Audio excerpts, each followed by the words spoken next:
I still remember the way she smiled when I told her I was getting married.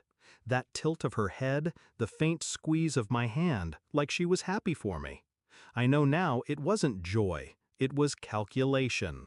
The day it broke. The divorce papers were still warm from the printer when my family sat me down. No sympathy, no questions, just accusations. You ruined a good man's life. You couldn't even give him a family. You're the one who left. They didn't want to hear the truth, that he had already started a family, with her. I didn't cry in front of them, I never do. I walked out with my dignity, my wedding ring still in my pocket, and a promise forming quietly in my head. Before the rot. She was my cousin, younger by 3 years, the type everyone called sweet. I let her babysit my dog. I shared clothes with her. I even introduced her to my husband when she came to visit. He liked her laugh.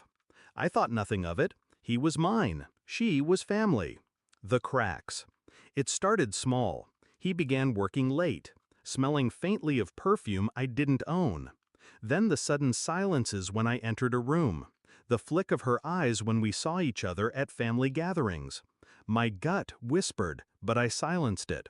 I didn't want to be that wife, the paranoid one. The proof. The proof came wrapped in a careless mistake. His phone left on the counter.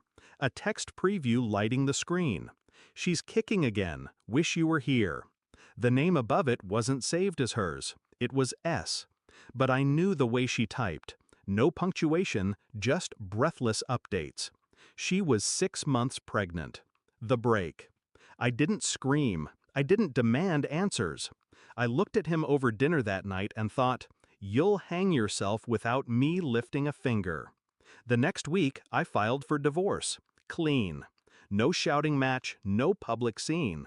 He got the story he wanted, that I'd given up on the marriage. She moved in with him before the ink dried. My family rallied around them, and I disappeared. 3 years of silence. In silence, you can build empires. I took extra shifts, sold the house I'd gotten in the divorce and invested smart. Learned the property market like it was a second language. I bought cheap, fixed up, sold high. Every month I checked one thing, their address. They never bought, always rented, always just scraping by. The market in our town was tightening. Landlords were selling to cash in. I waited. The opening. One morning a listing popped up. Their house. 3 bedrooms, peeling paint, bad plumbing. I knew it well. I'd been inside, back when it was ours. The asking price was low. Too low. The owner was desperate to sell. I didn't hesitate. Cash offer. No contingencies. Closed in 3 weeks. The keys. The day the papers were signed, I drove there before the ink dried. The key turned in the lock with a sound that made my chest tighten. Not with grief, but with something darker. Their car was in the driveway, her stroller by the porch. I stood in my doorway, listening to the faint hum of their TV, and let myself savor the weight of the moment. The knock. She opened the door, baby on her hip. Her face drained when she saw me. "What are you doing here?" "I own this house now," I said evenly. "Your landlord sold it." No, he wouldn't." I handed her the notice. Legal, unshakable, 60 days to vacate. Behind her he appeared, older, heavier. The confident smirk I remembered replaced by something smaller. "You can't do this," he said. "I already have." The spiral. Over the next weeks, I watched the cracks form in their little world. Movers too expensive. New rentals out of their budget. She tried calling my family, spinning her version. This time, no one answered. I didn't have to spread the truth, just a quiet word to the right ears that maybe they should ask her about timelines.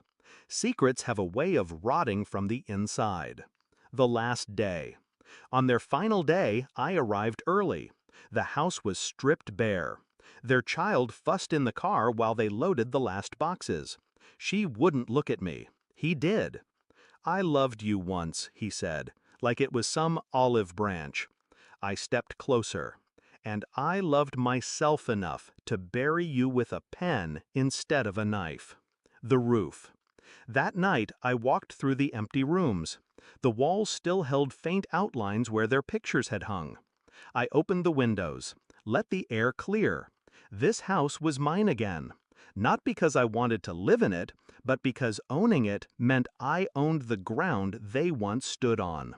The release. Revenge isn't loud. It's not a shout in the street or a drink thrown in someone's face. It's the quiet turning of a key, the signature on a deed, the moment you realize they have to leave, and you don't. I didn't ruin their lives. They planted the rot themselves. I just bought the soil.